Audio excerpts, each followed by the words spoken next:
Okay, so video 4 we will see what are the various prevention of uremia that has to be taken. So medication therapy is directed towards prevention and correction of acidosis.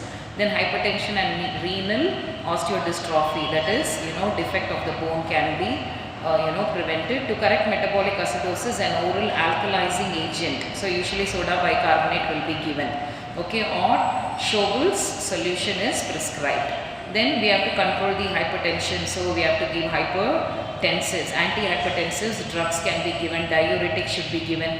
Then for moderate hypertension, beta blockers, medications like beta blockers or propranolol, drugs with other action like hydrozoline, methyl dopa and chloroidine can be given.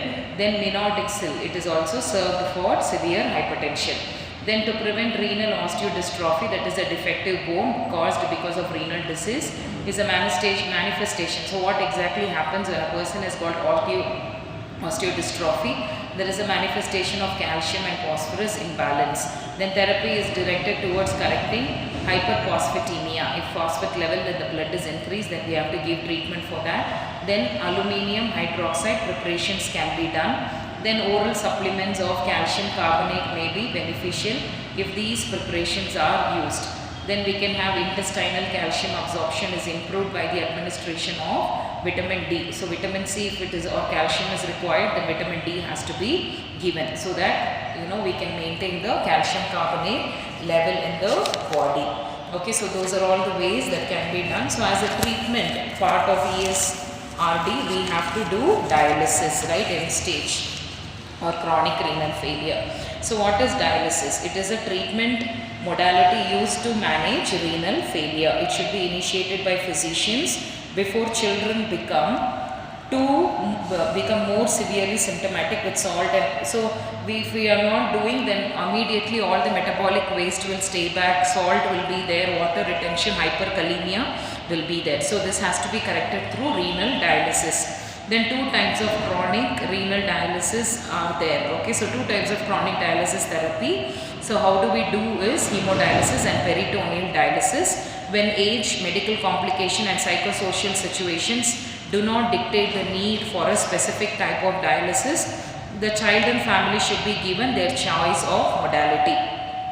So we can do either hemodialysis or we can do peritoneal dialysis for the patient based upon their age and the complications, psychological situations. Many people, when we tell them hemodialysis, they will not be prepared. So based on their mentality, we have to suggest the kind of treatment that we are going to do or kind of dialysis that we are going to initiate to the patient. Both forms of dialysis are good. Okay, they work by bringing a blood supply to semi-permeable membrane that is also in contact with the solution. So artificial kidney, that is a dialysate, it will be used to purify the blood. So that has ionic concentration similar to those of normal serum. So peritoneal dialysis uses the membrane. When we say peritoneal dialysis, it uses the membrane. So in hemodialysis, the whole blood from the body, it will be diverted into the machine, okay, where a dialysate will do the functioning of a kidney. It will purify the blood, it will remove the metabolic waste, and then it will be circulated back into the body. That is hemodialysis. When it comes to peritoneal dialysis, it uses the membrane that covers the peritoneal cavity. So this will be covering the peritoneal cavity by placing the sterile solution in the peritoneal cavity. Okay, so from the peritoneum, that is the abdomen. So they will use the membrane that covers the peritoneal cavity by placing a sterile solution in the peritoneal cavity. In the peritoneal cavity, they will attach, okay, or from the bag through the peritoneum, it will be purified. So in both forms of dialysis, the removal of waste products occurs by two physiologic mechanisms. So what is the mechanism in both kind? Either through peritoneal cavity or through the blood directly we do, right? So what is the main mechanism that this both are followed is, first one is simple diffusion from an area of lower to higher to lower concentration. So from the higher concentration it will move on to the lower concentration. And secondly, ultrafiltration or convection, whereby either an osmotic gradient or pressure gradient forces the passage of water and solute across the membrane. So it works in the principle of ultrafiltration. So what it is, or convection, whereby either an osmotic gradient or pressure gradient, it forces the passage of water and solute across the membrane. So coming to hemodialysis. Okay, so we will see what is hemodialysis. So to initiate hemodialysis, a vascular axis is created. Vascular axis describes the method by which arteriovenous connection is made for transport of blood into the dialysis apartment. A artery and vein will be connected and the blood. So usually we will say that as fistula, and you will always see that it will be done at the wrist of the patient. You will see a bulge, which is a fistula, where an artery and vein will be connected, and from that connection the blood will be sent into the dialysis machine. Okay, so into the dialysis apparatus. Now, so what happens? So here internal arteriovenous fistulas or polytetrafluoroethylene, that is PTFE grafts, are used for vascular access for prolonged treatment. So these are vascular access for which the prolonged treatment can happen, that is internal arteriovenous fistula, as I showed you in the wrist, or polytetrafluoroethylene. These are grafts that are made through which the blood will be passed into the dialysis apparatus. Both of these access methods have disadvantage for children and adolescents, limitation of sites and infection. So sometimes it can become a site of infection. Now coming to peritoneal dialysis, this type of dialysis is an alternative to hemodialysis. When they are not able to do hemo, they prefer this peritoneal. It is especially attractive to those children who live a long distance from a hemodialysis center. People who cannot travel for hemodialysis, they can undergo this peritoneal dialysis. Okay, and then center for whom traveling for relocating will be a significant problem. Children with high levels of performed cytotoxic antibiotics who can anticipate a long waiting time for transplant often to do better on peritoneal dialysis than on hemodialysis. Okay, so it is an option where hemodialysis cannot be done, it can be performed. And children who have cytotoxic antibiotics, who can anticipate long waiting for transplant, who cannot go into transplantation immediately, who can wait for a longer time, they always prefer better on peritoneal than the hemo.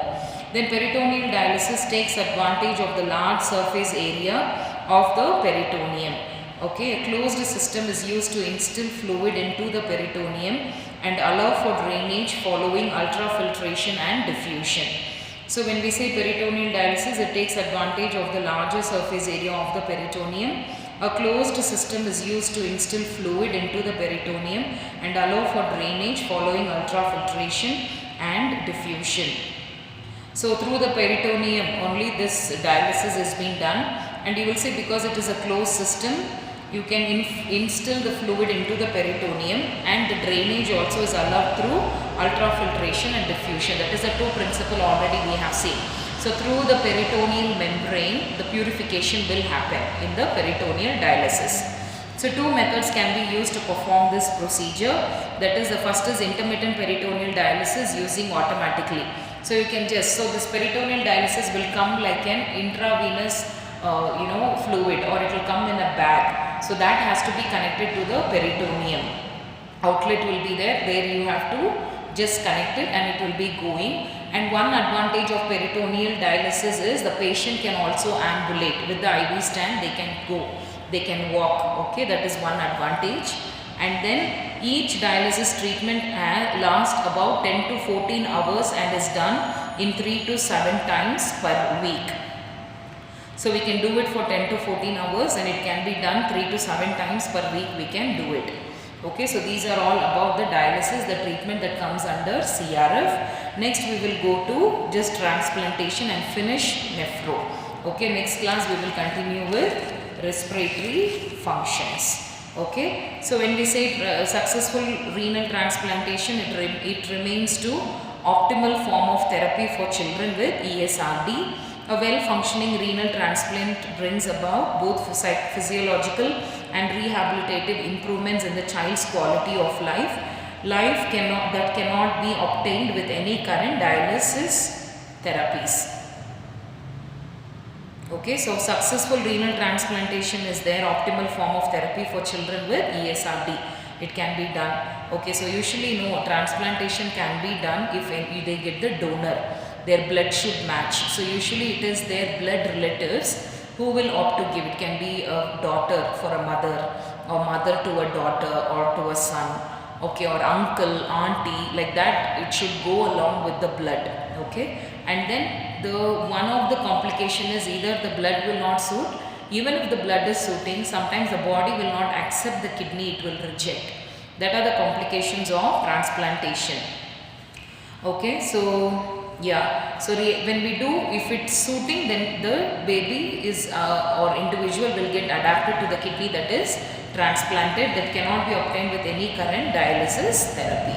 So better than dialysis, it is good to go for a transplantation, but it has its own complication. So with this, we are ending up the renal system. Okay, next we will go on to respiratory functions.